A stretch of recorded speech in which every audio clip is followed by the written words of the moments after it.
Assalamualaikum warahmatullahi wabarakatuh. Perkenalkan, saya Maesara Marhani, mahasiswi Universitas Terbuka Prodi Ilmu Pemerintahan. Pada kesempatan ini, saya akan menyampaikan hasil analisis pelayanan publik terkait proses pengaktifan kembali PKP di KTP Pratama Kota Balikpapan, serta inovasi Digital Fast Track Service atau DFAST sebagai solusi peningkatan pelayanan. Mari kita simak penjelasan saya. Masalah utama berawal dari perusahaan ibu saya yang dinonaktifkan status PKP-nya karena tidak pernah melapor PPN oleh manajemen sebelumnya. Akibatnya, perusahaan tidak dapat menerbitkan faktur pajak, transaksi bisnis terganggu, dan muncul tunggakan sanksi. Ketika saya membantu proses pengaktifan kembali PKP tersebut, ternyata prosedur cukup panjang, terutama karena verifikasi manual dan koordinasi internal yang berbelit-belit. Hal ini menunjukkan bahwa adanya kendala efektivitas pelayanan publik khususnya dalam kecepatan dan kepastian waktu. Jika dianalisis menggunakan teori dari bahan ajar IPM 4429 dan model SERVQUAL, terlihat bahwa pelayanan KPP Pratama cukup baik dari sisi responsivitas petugas. Namun, secara prosedural, pelayanan masih kurang efektif karena alurnya panjang dan tidak terintegrasi. Dari temuan tersebut, saya menyimpulkan bahwa kendala pelayanan bukan terletak pada pegawai atau sikap petugas, melainkan pada sistem dan prosedurnya. Pelayanan masih kurang efektif karena membutuhkan waktu yang panjang.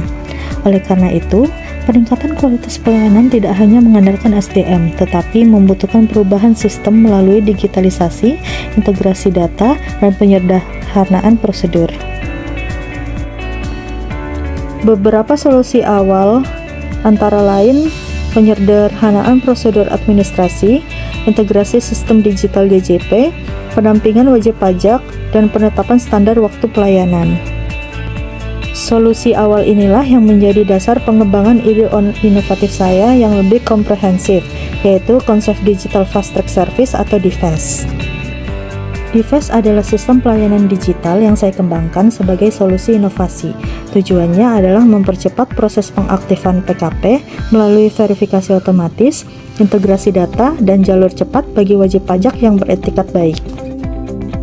Inovasi ini diharapkan dapat menjadikan pelayanan perpajakan tidak lagi terhambat oleh proses manual dan birokrasi yang panjang.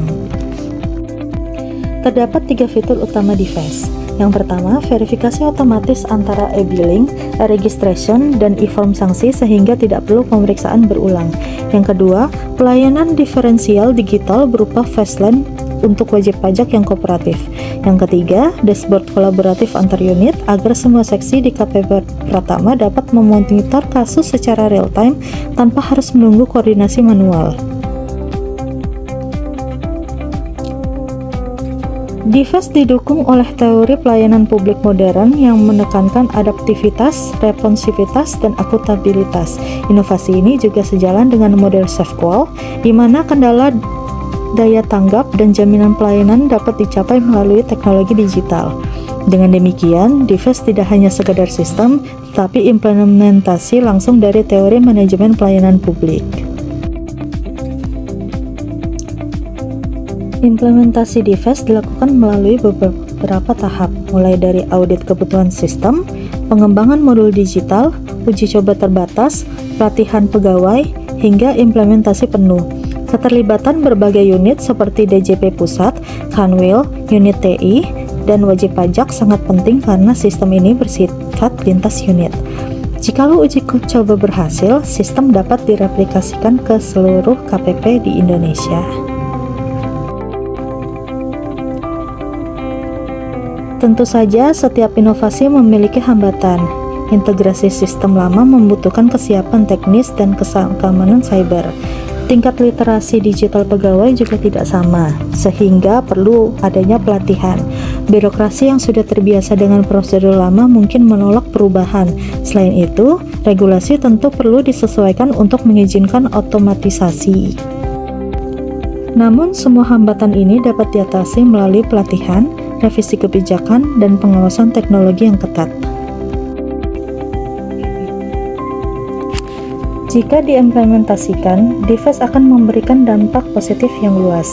Untuk KPP, layanan menjadi lebih cepat dan efisien.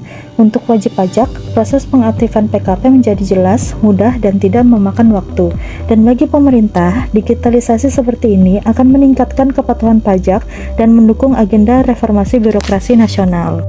Akhirnya, dari perjalanan analisis hingga lahirnya gagasan dan inovasi dari saya, kita melihat bahwa pelayanan publik tidak hanya berbicara tentang prosedur, tetapi tentang bagaimana negara benar-benar hadir untuk masyarakat. Pengaktifan PKP mungkin tampak sebagai proses administrasi, namun di baliknya ada kebutuhan nyata akan kepastian, efektivitas, dan rasa percaya kepada pemerintah. Dengan inovasi DIVES, kita membayangkan sebuah layanan yang lebih cepat, lebih transparan, dan lebih manusiawi. Sebuah langkah kecil namun berdampak besar bagi masa depan pelayanan publik di Indonesia. Terima kasih telah menyaksikan dan mengikuti pembahasan ini. Semoga gagasan ini dapat memberi inspirasi, membuka perspektif baru, dan menjadi bagian dari perubahan menuju pelayanan publik yang lebih baik. Wassalamualaikum warahmatullahi wabarakatuh.